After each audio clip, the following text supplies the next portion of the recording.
Kagulat World, humanda kayo dahil ang usapang ito ay lalampas sa kasalukuyan at didiretso sa hinaharap sa mismong sentro ng pinakamalaking entablado ng sports.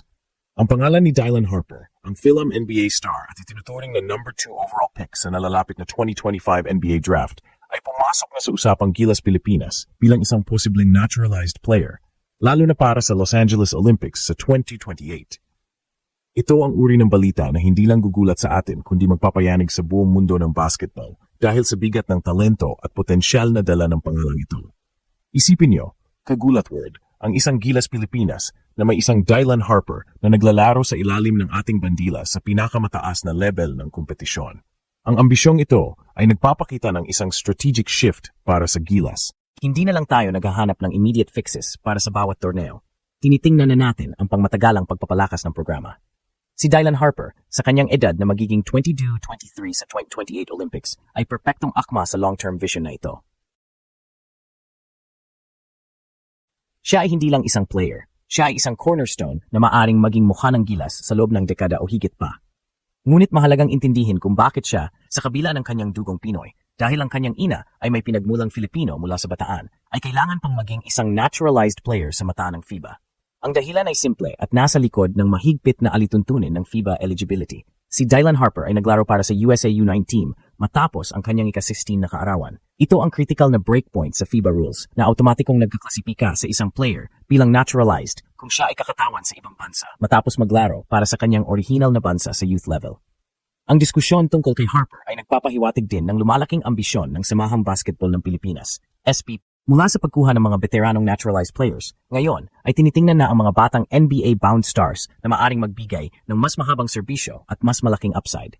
Ang LA 28 Olympics ay isang napakalaking entablado at ang pagkakaroon ng isang player na may caliber ni Harper ay hindi lamang magbibigay ng kagyat na lakas, kundi magsisilbing isang testamento sa pagtaas ng antas ng Philippine basketball sa pandigdigang larangan.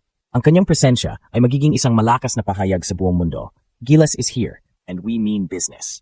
Ang pag-usap na ito ay nagpapakita ng seryosong intensyon na gulatin ang mundo, hindi lang sa paglahok, kundi sa mismong level ng kompetisyon. Kagulat Word, sige, alamin natin kung bakit si Dylan Harper ang pangalan na dapat pagkabalahan ng Gilas para sa naturalized slot, lalo na kung ang target ay ang Los Angeles Olympics sa 2028. Hindi lang siya basta film na pumasok sa NBA, siya ay isang elite talent na may skill set na bihirang makita sa isang batang edad. Bilang isang projected number 2 overall pick sa 2025 NBA draft, si Harper ay nagdadala ng kumpletong pakete ng isang modernong combo guard wing na perpektong akma sa evolving na estilo ng international basketball. Sa kanyang game, makikita mo ang versatility. Siya ay may kakayahang mag-score mula sa lahat ng antas, inside, mid-range, at malayo sa arko. Ang kanyang shot-creating ability ay top tier, kaya niyang gumawa ng sarili niyang shot sa ilalim ng depensa. Ngunit higit pa rito, siya ay isang mahusay na playmaker. Ang kanyang court vision at passing skills ay magbibigay ng mas maraming opensa para sa kanyang mga kasamahan. Ito ay isang aspeto na napakahalaga sa FIBA game kung saan mas masikip ang espasyo at kailangan ng mga player na kayang mag-split ng depensa at gumawa ng tamang desisyon. Dagdag pa rito, ang kanyang athleticism at pisikal na tangkad para sa kanyang posisyon ay magbibigay sa kanya ng bentahe sa parehong opensa at depensa. Kaya niyang magbantay ng maraming posisyon at magbigay ng solidong kontribusyon sa rebounding. Ang kanyang pagiging NBA ready ay nagpapahiwatig na mayroon siyang matibay na fundamentals, mataas na basketball IQ, at ang pisikal na handa upang maglaro sa pinakamataas na antas.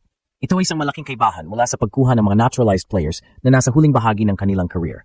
Sa edad na 22-23 sa LA 28, si Harper ay nasa rurok pa lamang ng kanyang potensyal na nangangahulugang magbibigay siya ng longevity at sustainable elite performance para sa Gilas sa loob ng marahil ay isang dekada o higit pa. Hindi ito tungkol sa pagpapalit sa mga nagawa ni na Justin Brownlee o Jordan Clarkson na parehong mga alamat sa Gilas, kundi tungkol sa pagdaragdag ng isang natatanging dimensyon, isang batang, rising NBA star na maaring maging pangmatagalang cornerstone ng Gilas sa mga pangunahing torneo. Ang kanyang skill set ay hindi lang magpapakomplemento sa kasalukuyang roster natin, Fajardo, Edu, Soto, kundi magdadala rin ng isang level ng talento na talagang gugulat sa mundo. Kagulat Word, habang nakakatuwa ang pangarap na makasama si Dylan Harper sa Gilas para sa LA 28 Olympics, mahalagang harapin din natin ang mga practical na hamon sa pagiging totoo nito. Ang proseso ng naturalization ng isang aktibong NBA player ay hindi simple. Hindi lang ito tungkol sa pagpapasa ng batas kung kinakailangan, bagamat madalas ay pinapabilis para sa sports, kundi kailangan din ng buong suporta ng player, ng kanyang pamilya at lalo na ng kanyang NBA team at ahente. Madalas, ang mga NBA team ay nag-aatubili na payagan ng kanilang mga batang bituin na sumama sa national team duties Lalo na kung ito ay makakasagabal sa kanilang off-season training o training camp na critical para sa kanilang development. Bukod pa rito, kagulat word, nariyan ang hindi nababagong panuntunan ng FIBA. Isa lang ang naturalized player na pinapayagan sa bawat roster. Nangangahulugan ito na kung si Dylan Harper ang pipiliin para sa L8 hindi na makakalaro sina Justin Brownlee o Jordan Clarkson sa partikular na torneo na iyon. Ito ay isang napakabigat na desisyon para sa SBP dahil kailangan nilang timbangin ang kagyat na impact ng isang veterano kumpara sa pangmatagalang potensyal ng isang batang NBA star. Dapat ding isaalang-alang na ang mga player na may caliber ni Harper at may heritage ties ay malamang na nilalapitan din ng ibang national teams, kaya kailangan ng SBP na kumilos ng mabilis at magpakita ng isang napakapilit na bisyon para sa Gilas. Ang konteksto ng L8 Olympics ay nagpapataas ng pusta. Bilang isang global stage, ito ang ultimate na pagsubok. Ang pagkakaroon ng isang player na tulad ni Harper ay magpapakita ng seryosong intensyon ng Gilas na hindi lang makilahok, kundi makipagkompetensya at talagang gulatin ang mundo. Sa kabila ng excitement para kay Harper, mahalagang tandaan na ang tagumpay ng Gilas ay nakasalalay pa rin sa holistikong pagpapaunlad ng ating lokal na talento. Sina Kay Soto, kapag malusog, AJ Edu, Junmar Fajardo, Mason Amos at ang iba pa. Si Harper ay magsisilbing korona sa istrukturang ito, hindi ang buong istruktura. Ang pag-uusap na ito ay nagpapakita ng foresight at ambisyon ng SPP na lapitan ng isang player na tulad ni Harper para sa isang pangmatagalang layunin. Ang Gilas ay nagtatayo para sa hinaharap at ang pagpasok ni Dylan Harper sa usapan ay isang malinaw na senyales na ang ating mga pangarap sa basketball ay patuloy na lumalaki at nagiging mas kapana-panabik.